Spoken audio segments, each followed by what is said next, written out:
जय हिंद का नारा लगाया है। इन्होंने शुक्रिया अदा किया है भारत का, भारतीय अवाम का।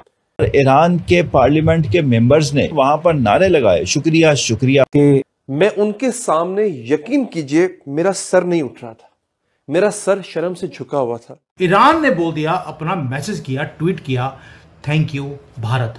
मिथ्स उड़ा के रख दी वक्त बदले हुए वक्त ने। तो वो कह रहा है जय हिंद, शुक्रिया। ईरान के पार्लियामेंट के मेंबर्स ने वहां पर नारे लगाए, शुक्रिया शुक्रिया। और ये ऐसा मंजर बना, एक ऐसा मंजर है कि जो हम सोच नहीं सकते कि एक इस्लामी मुल्क के साथ खड़ा। आमतौर पर जब जंगें होती हैं तो आपको पता भी लग जाता है कि कौन सा आपका दोस्त है, कौन सा आपका दुश्मन है या हकीकी दोस्त है।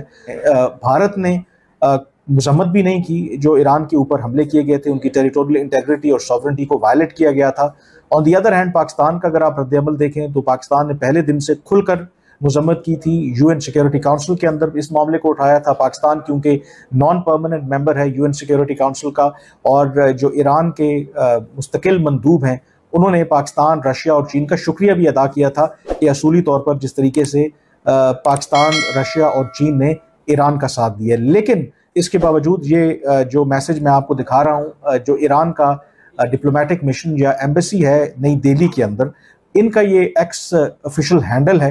इन्होंने एक बयान जारी किया है जिसमें इन्होंने शुक्रिया अदा किया है भारत का, भारतीय अवाम का, वहाँ की मीडिया का, सिविल सोसाइटी का, कि जिस तरह से उन्होंने इस इजरायली ईरान जंग में ईरान को सपोर्ट किया है। और उसमें जो क्रक्स उन्होंने दिखाया है कि आखिर में उन्होंने इस एम्बेसी की जो स्टेटमेंट है कि जय हिंद का नारा लगाया है। ईरान की जो डिप्लोमेटिक मिशन है उसने, जो उनके बकौल भारत ने, भारत के अवाम ने इस मुश्किल घड़ी में ईरान की सपोर्ट की है। अब ये बड़ी एक हैरान कुन बात है, क्योंकि अगर आप ओवरऑल मीडिया देख लें, उनका main stream media, social media के ऊपर देख लें, बिल्कुल भी मेरे ख्याल में 1-2% शायद लोग सपोर्ट कर रहे थे। अदरवाइज मुकम्मल तौर पर वो इसराइल को सपोर्ट कर रहे थे ईरान के खिलाफ। ऑन दी अदर हैंड अगर आप पाकिस्तान का मवाजना करें तो पाकिस्तान में I think more than 95% Iran को, बावजूद जो भी हमारे इख्तलाफात हों, ताल्लुकात में अप्स एंड डाउन, उतार चढ़ाव रहा हो, मुकम्मल तौर पर पाकिस्तान के अवाम ने, पाकिस्तान की हुकूमत ने ईरान का साथ दिया। लेकिन उसके बावजूद जो ईरान की एम्बेसी है दिल्ली में, वो जय हिंद के नारे लगा रहे हैं। यहाँ पर यह बात ज़रूरी है कि ईरान, जिस तरह पाकिस्तान या कोई भी एक सॉवरेन मुल्क है, उसका इख्तियार है कि वो अपने जो ताल्लुकात हैं वो मेंटेन करे किसी मुल्क के साथ भी, और ईरान और भारत के एक लॉन्ग स्टैंडिंग रिलेशनशिप है। लेकिन यही यहाँ पर अहम नुक्ता है जब पाकिस्तान के हवाले से लोग एतराज़ करते हैं पाकिस्तान की पॉलिसी पर कि आखिर हम क्यों अमेरिका के साथ इंगेज कर रहे थे, कि कैसे मौके के ऊपर जब अमेरिका ईरान के खिलाफ इन हमलों में बाकायदा तौर पर शरीक था। तो उनको समझ जाना चाहिए कि जैसे ईरान, बावजूद उसके कि ये इतलात आ रही हैं कि इस सारी लड़ाई के दौरान जो भारत है उसने ईरान के खिलाफ काम किया, लेकिन उसके बावजूद ईरान जो है वो आज भी जय हिंद के नारे लगा रहा है, और Pakistan on the other hand खुलकर उनको सपोर्ट भी किया है ईरान को।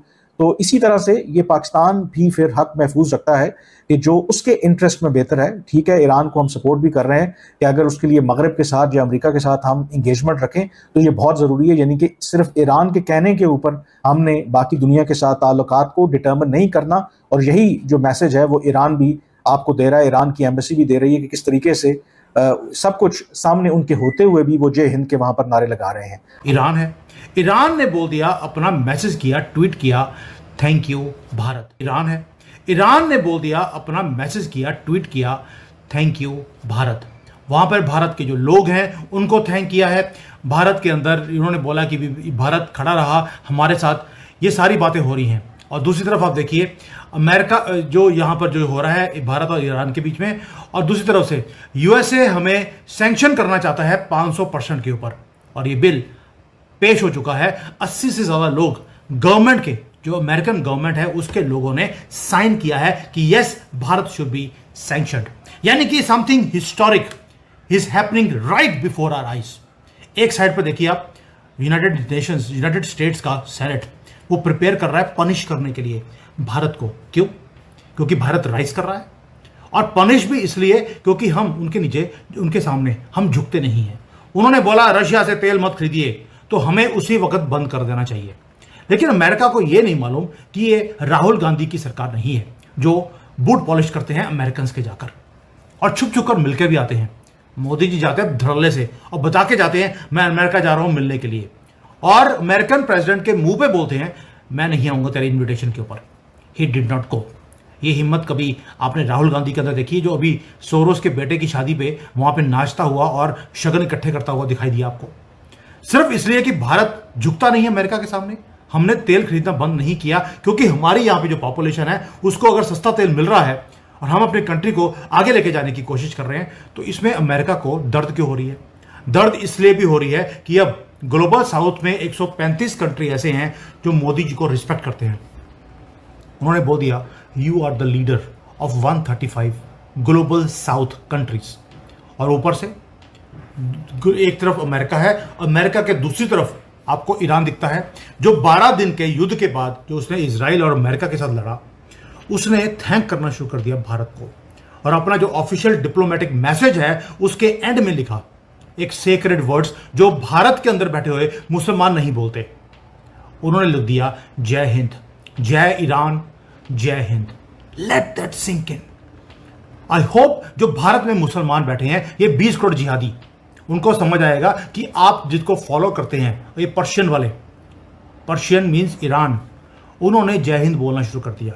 ईरान सैल्यूट कर रहा है इंडिया को और अमेरिका टारगेट कर रहा है इंडिया को, और फाइनली दुनिया को पता लगना शुरू हो गया कि भारत की रिस्पेक्ट कौन करता है और भारत की राइट से डरता कौन है।